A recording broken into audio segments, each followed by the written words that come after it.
नमस्कार दोस्तों, एक बार फिर से स्वागत है आप सभी का आपके अपने YouTube चैनल BN आयुर्वेदा में। मैं डॉक्टर शक्ति सिंह आज आपसे बात करने वाला हूं एक बहुत ही गंभीर समस्या ओबेसिटी के बारे में। तो दोस्तों, ओबेसिटी को हम ओवरवेट या मोटापा भी कह सकते हैं। अगर हम बात करें ओबेसिटी की तो ये हर वर्ग हर उम्र के इंसान में देखी जा सकती है। आजकल ये बहुत ही कॉमन हो गई है। अगर देखें तो ओबेसिटी को हम एक पेंडेमिक भी कह सकते हैं। जिस तरीके से कोरोना एक पेंडेमिक है, उसी तरीके से ओबेसिटी उससे भी बड़ी पेंडेमिक है। ये स्लो या साइलेंट किलर भी कही जा सकती है। तो देखते हैं कि हम ओबेसिटी किसे कहते हैं या ओवरवेट का मतलब क्या होता है। जब इंसान के शरीर में जो एडिपोज टिश्यू है या फिर फैटी टिश्यू है, इसका जब अमाउंट या मास बढ़ने लग जाता है तो उसी को हम ओवरवेट या फिर ओबेसिटी का नाम दे देते हैं। अगर हमको पता लगाना हो कि कोई ओबेस है या एक्सट्रीमली ओबेस है या अंडरवेट है या फिर उसका वेट नॉर्मल है, तो उसके लिए एक फॉर्मूला होता है जिससे हम BMI कहते हैं। तो BMI कैलकुलेट करने के लिए हम अपने वेट को divided by square of our height in metres करेंगे, तो उससे हमारा बॉडी मास इंडेक्स BMI जो है वो कैलकुलेट हो जाएगा।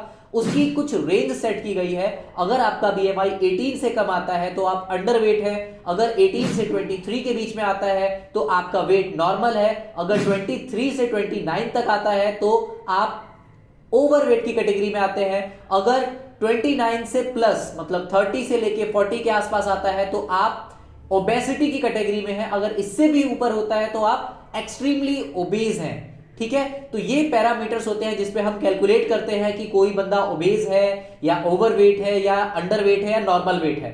तो इस पैरामीटर से कैलकुलेट करने के बाद हम बड़ी इजीली निकाल सकते हैं कि जो ओबेसिटी होती है वो उसकी डेफिनेशन क्या है। तो आपकी हाइट और वेट के अकॉर्डिंग ही आपकी ओबेसिटी होती है। सिर्फ एब्सोल्यूट वेट का इंक्रीज होना ही ओबेसिटी नहीं कही जा सकती। तो दोस्तों, अब देखते हैं हम लोग कि ओबेसिटी के क्या क्या कारण होते हैं। तो सबसे पहला जो इसका कारण होता है वो होती है मेडिकल कंडीशंस। मेडिकल कंडीशंस में आ जाती हैं कुछ डिजीजेस, जैसे कि फीमेल्स में अंदर होती है PCOS मतलब पॉलीसिस्टिक ओवेरियन सिंड्रोम। इस सिंड्रोम में क्या होता है, इस बीमारी में क्या होता है कि जो लेडी होती है उसका वेट जो है वो बहुत जल्दी गेन होना शुरू हो जाता है। दूसरी अगर कंडीशन की बात करें तो स्ट्रेस या एंजाइटी वगैरह जो होती है, इससे भी हमारी जो वेट गेन है या ओबेसिटी है उसकी प्रॉब्लम आमतौर पर देखी जा सकती है।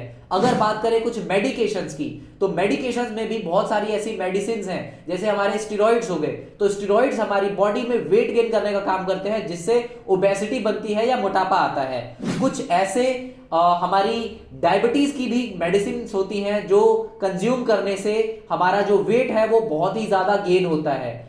और इसके अलावा अगर बात करें तो हाइपोथायरॉयडिज्म जो होता है, हाइपोथायरॉयडिज्म की वजह से भी हमारा T3 T4 जो है उसका लेवल कम हो जाता है, हमारी बॉडी का मेटाबॉलिज्म कम हो जाता है और ओबेसिटी आ जाती है। तो दोस्तों, ओबेसिटी जो है वो हमारी सीधी सीधी डाइट से भी हम जोड़ सकते हैं। जो भी खाना या जो भी डाइट हम लोग लेते हैं वो सब हमारी बॉडी में जाने के बाद ग्लूकोज बन जाता है।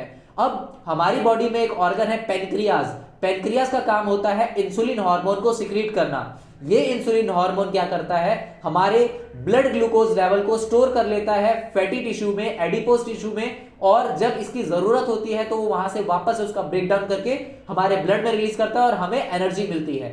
लेकिन कभी कभार क्या होता है कि ये जो इंसुलिन लेवल है वो अगर डिस्टर्ब्ड हो जाए या फिर हमारी बॉडी में ग्लूकोज लेवल बढ़ जाए तो हमारे एडिपोज टिश्यू में जो फैटी टिश्यू का अमाउंट है वो भी बहुत ज्यादा बढ़ जाता है। तो इससे हमें ओबेसिटी हो सकती है। तो दोस्तों, ओबेसिटी जो होती है एक साइलेंट किलर, मैं शुरू में ही बता चुका हूं कि एक साइलेंट किलर होती है, क्योंकि ये बहुत सारी बीमारियों का कारण भी हो सकती है।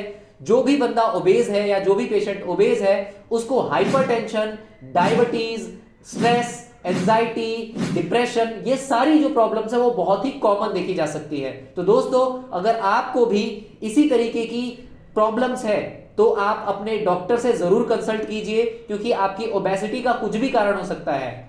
अगर आप इसी तरीके की कुछ लाइफस्टाइल डिसऑर्डर से परेशान हैं तो आज ही हमारे स्क्रीन पर दिए हुए BN आयुर्वेदा के नंबर पर संपर्क करें और बात करें यहाँ के अनुभवी डॉक्टर से और अपनी हर एक समस्या का समाधान पाएं। तो दोस्तों, आज के लिए सिर्फ इतना ही। मिलते हैं हम अपनी नेक्स्ट वीडियो में, तब तक के लिए नमस्कार।